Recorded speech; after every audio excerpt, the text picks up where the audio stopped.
Hi friends, కృపా home అండి. నా పేరు భాను. ఈరోజు మొక్కలకి ఎగ్ ఆయిల్ ఇవ్వడానికి ఆయిల్ తయారు చేస్తున్నానండి. అది మనం వంట నూనె అండి, ఒక కప్ తీసుకున్నాను. ఎగ్స్ తీసుకున్నాను. అది వేప నూనె అండి, ఇది మస్టర్డ్ ఆయిల్. ఇప్పుడు అన్నీ కలిపి మనం ఎగ్ ఆయిల్ తయారు చేసుకుందాం. ఆ ఎగ్స్ నాకు ఫ్రీగానే వచ్చేయండి, ఎందుకంటే మా షాప్ ఎదురుగుంటానే ఎగ్ షాప్ ఉందండి, ఆర్గానిక్. ఆ షాప్లోని వేస్ట్ ఎగ్స్ అన్నీ టైం అయిపోయినాయి, అన్నీ తీసేస్తూ ఉంటారండి. ఆ ఎగ్స్ నేను తెచ్చుకుని మొక్కలకి ఇస్తాను. బాగానే ఉంటాయండి, మనం తినడానికి అయితే బాగోవు, కానీ తయారు చేశానండి ఎగ్ ఆయిల్. ఇది మొక్కలకి ఇస్తున్నాను. ఇప్పుడు ప్రతి మొక్కకి ఇచ్చుకోవాలండి, మనం చాలా బలం అండి మొక్కలకి ఇచ్చుకుంటేనే. ఎండాకాలం ఏదో రకంగా ఏదో ఒక ఆయిల్ ఏదో ఒకటి ఇస్తూనే ఉండాలి మనం. కాబట్టి నేను ఎగ్ ఆయిల్ వారానికి 15 రోజులకి ఒకసారి ఇస్తూ ఉంటాను. ఇదే కాకుండా ఫిష్ అమైనో, మన వెజిటేబుల్ అన్నీ కలిసి 2-3 రోజులు కడుగులో నానబెట్టి అది కూడా ఇస్తూ ఉంటానండి. అందుకని మొక్కలు చాలా బాగున్నాయి అన్నీ కూడా. మీరు కూడా అలా ఇచ్చుకుంటూ ఉండాలి ప్రతి ఒక్కటే కూడా. నా దగ్గర ఎన్ని మొక్కలు ఉన్నాయి అన్నిటికీ కూడా ఇలా ఇస్తూనే ఉంటానండి నేను, ప్రతి ఒక్కటే కూడా. ఇంకా చూస్తున్నారు కదా నా మొక్కలు ఎంత బాగున్నాయో. ఎండాకాలంలో కూడా మంచిగా ఉండాలి మొక్కలు అనుకుంటే ఇలా ఎగ్ ఆయిల్, ఇంకా ఫిష్ అమైనో ప్లస్ కడుగు.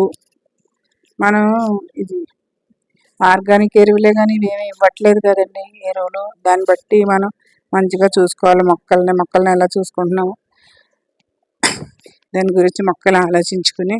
ఇప్పుడు ఫ్లవర్స్ ఫ్రూటింగ్ పెద్ద ఏమీ రాదు, అయినా కానీ మనం మొక్కలు అశ్రద్ధ చేయకూడదు. ఎండాకాలం 3 పూటలు కూడా ఒక్కొక్కసారి బాగా డాబా మీద ఉన్నాయనుకోండి, అలాంటప్పుడు వాటికి ఎండ బాగా తగులుతుంది. కాబట్టి 3 పూటలు మనం ఆయిల్ ఇవ్వాలి. రెండోసారి మేడ మీద వాటికి కూడా ఎగ్ ఆయిల్ కలిపేస్తున్నాను. బాగా మేడ మీద ఉన్నాడు. ఇంతకుముందు ఇంటి ముందు ఉన్న వాటికి ఇచ్చాను. గులాబీ మొక్కలు, ఇంకా గులాబీ పువ్వులు కూడా వస్తున్నాయి మాకు. మల్బరీ ఫ్రూట్స్ కూడా వస్తున్నాయండి. ఇప్పుడు కూరగాయలు అయితే ఏమీ లేవు, కూరగాయలు తక్కువ పెంచుతాను కాబట్టి నేను. కూరగాయల మొక్కలు అయితే ఏమీ లేవు మా దగ్గర. ఎక్కువ కొంచెం తులసి మొక్కలు, ఆర్గానిక్ ప్లాంట్స్ ఎక్కువ ఉన్నాయండి. ఏంటంటే అది మల్బరీ ఫ్రూట్ చూసారా, లెమన్ గ్రాస్ ఇప్పుడు బాగా ఎండిపోతున్నట్టు ఉంటుందండి. రోజుకు 3 సార్లు నీళ్ళు ఇచ్చినా కూడా ఎండిపోతున్నట్టే ఉంటుంది. కరివేపాకు ప్లాంట్ కూడా ఇప్పుడు చాలా బాగుందండి మాది, ఎదుగుతుంది బాగానే. ఇంతకుముందు అయితే ఎదగలేదు అసలు. ఫస్ట్లోని పెట్టి చాలా రోజుల వరకు అలాగే ఉండిపోయింది, గిట్స్ మారిపోయినట్టు. ఫ్లవర్స్ చూసారా ఎలా కనబడుతున్నాయో ఎర్రగానే. ప్రతి ప్లాంట్ కూడా ఈ ఎండాకాలం చాలా కేర్గా చూసుకోవాలండి. కొలియాస్ అయితే ఎండిపోతాయండి, కొలియాస్కి చాలా జాగ్రత్తగా చూసుకోవాలి. ఇప్పుడు తోటకూర, పచ్చల కూర అలాంటివన్నీ బాగా వస్తాయి ఎండాకాలం. ఆకుకూరలు బాగుంటాయండి, ఇప్పుడు ఆకుకూరలు వేసుకుంటే బాగుంటాయి. నా దగ్గర టెటిల్ వైన్లో 3-4 రకాలు ఉన్నాయి, చూపించాను కదా ఇంతకుముందు వీడియోలోనే. అది మల్లె మొగ్గలు వస్తున్నాయండి, కానీ కింద ఉంది మల్లె మొగ్గలు, చూపించలేదు మీకు. అది చూపిస్తాను ఈసారి. నా దగ్గర సేంబంతి మొక్కలు అయితే చాలా ఉన్నాయి. ఇవ్వండి, ఇప్పుడు సేంబంతి మొక్కల దగ్గరే ఉన్నాను కరెక్ట్గా నేను. సేంబంతి మొక్కలు బాగా పూసినాయి. ఇవన్నీ ఆర్నమెంట్ ప్లాంట్స్ అండి.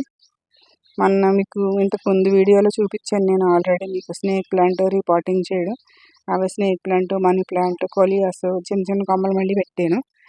అంటే కొలియాస్ ఎప్పుడు కూడా మనం అలా పెద్దది అవుతుంది కదా అని వదిలేయకూడదండి. చిన్న చిన్న ప్లాంట్లు వేరే వేరే కుండీల్లో పెట్టుకుంటుంటారు. సడన్గా ఒక్కొక్కసారి కొలియాస్ ఏమవుతుందంటే చచ్చిపోద్దండి, ఎండిపోయినట్టు అయిపోతుంది. అలా అవ్వకుండా ఉండాలంటే మనం ఏదో ఒకటి అది చిన్న చిన్న కొమ్మల్లో మళ్ళీ ఇంకొక కుండీల్లో పెట్టుకుంటూ ఉండాలి. ఎప్పుడు 4-5 కుండీల్లో ఉంటుంటే ఒకటి పోయినా ఒకటి మనకి ఎప్పుడు రెగ్యులర్గా ఉంటుందండి. కొలియాస్ గమ్మున పోతూ ఉంటాయండి, కొలియాస్ ఎందుకో. ఇంకండి ఇందులో ఒక దాంట్లో తోటకూర వేసాను. స్టాండ్ తయారు చేయడం చూసారు కదా మీరు ఇంతకుముందు వీడియోలో పెట్టాను. అలాగే ఇప్పుడు స్టాండ్లో తోటకూర వచ్చింది. టెటిల్ వైన్ వేసాను. కొన్ని రోజులు అయితే టెటిల్ వైన్ కిందకి చక్కగా జారినట్టు ఉంటుందండి, బాగుంటుంది. మీరు కూడా మంచిగా ఇలా పెంచుకోవాలనేసి. కొలియాస్ పెద్ద పెద్ద ప్లాంట్స్ ఉన్నాయి చూడండి, ఎంత పెద్దవి. తోటకూర కోస్తున్నానండి. తోటకూర కోసి తోటకూర కూర వండి ఈరోజు మీకు వీడియోలో పెడతాను. తోటకూర ఎన్నో లేవండి, 2-3 మొక్కలు ఉన్నాయి. ఆకులు కోస్తూ ఉంటే మళ్ళీ వస్తూ ఉంటుందండి. అలాంటి తోటకూర అనమాట ఇది మాది. రెడ్ కలర్ ఉంటుంది కాడ, కానీ ఆకేమో మామూలు కలర్లోనే ఉంటుంది. ఇంకోటి ఉందండి రెడ్ తోటకూర. ఇప్పుడు కోసం చూడండి, రెడ్ తోటకూర కూర ఉంది మా దగ్గర. అది ఇది కలిపి కూర వండానండి ఈరోజు. ఇది కూడా గ్రీన్ తోటకూర. ఇంకా అదిగోనండి ఆ టబ్లో వేసాను రెడ్ తోటకూర. అదిగో చూడండి ఎంత బాగా వచ్చింది సార్, లేతగా ఉంది. నేను సగం సగం ఇద్దామనుకుంటే దానికి మొత్తానికి వచ్చేసినాయి కాబట్టి మొక్కలు పీకేసాను. పీకేసి మళ్ళీ కొత్త వేద్దాంలే. ఇంకా చాలా విత్తనాలు ఉన్నాయి నా దగ్గర. రెడ్ తోటకూర విత్తనాలు ఉన్నాయి, గ్రీన్ తోటకూర విత్తనాలు ఉన్నాయి, చాలా ఉన్నాయి. మనం ఎప్పుడు కూడా ఒక మొక్క ఉంచుకుంటూ ఉండాలండి. విత్తనాలు చాలా పెద్ద పెద్ద చెట్లు అయిపోయినాయి, అన్నీ పక్కకి పెట్టాను. అవన్నీ విత్తనాలు కూడా చేయాలి. నెక్స్ట్ వీడియోలో విత్తనాలు చేసి ఎలా తీసుకోవాలో, మనం ఎలా చేయాలో విత్తనాలు కూడా చూపిస్తానండి నేను. ఏరెత్తుంటే పక్కకు వచ్చేసినాయి. నా వేలు అడ్డం వచ్చేసింది వీడియో తీస్తుంటేనే. బంతి చెట్లు చూసారా ఎంత బాగున్నాయి. ఆ చెట్లన్నీ కూడా చాలా బాగున్నాయండి. ఇవ్వండి కూర వండుతున్నాను.